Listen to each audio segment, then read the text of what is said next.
Chapter 1 Prelude 50 years. It had been 50 years since Becca Smith Poole had graduated from high school. Dang! When Becca got the email from Lisa Linda Bailey, their senior class president, she'd had to do the math twice because it couldn't have been that long. Only it had been that long. Every minute of that long.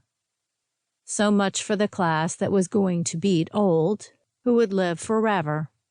With very few, possibly chemical and or medically induced, exceptions, they'd become gray hairs, or no hairs, the oldsters that back then they'd thought had one foot in the grave. Anyone looking into the room would see a bunch of candidates for senior discount day at just about anywhere. Lots of shoulders bent by gravity, not to mention other bits sagging from its evil grip. Here and there she caught glimpses of the young people they'd been and the septuagenarians they were now. They were here because 50 years ago they'd shared 4 years in the same high school, a lot of it spent in this gymnasium. It was kind of shocking that such a slender connection, something that, with the hindsight of years, was so fleeting, had gathered their class's survivors in from all over the country.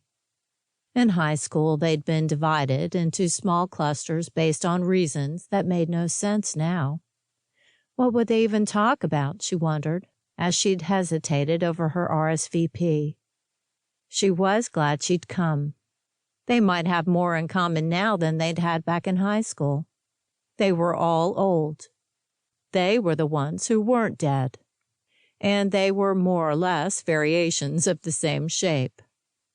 Time had erased the other stuff, all the who liked who and who didn't like whom.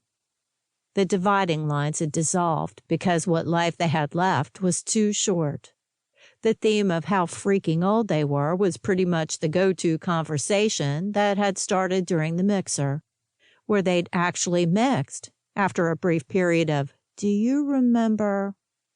The only other digression from the main theme of the night was those who had grandchildren to brag about. Becca smiled as Mary Joanne, who used to be Reve, shared a story on the theme of the night. "I swear she was 15 or something, and she's putting the blood pressure cuff on my arm, and she actually says to me," Mary Joanne switched to a high-pitched falsetto, "Isn't 70 the new 60? She didn't.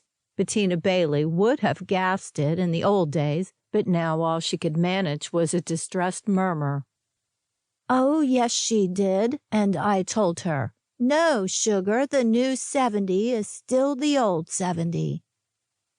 And some days, Becca thought, it was the new 80.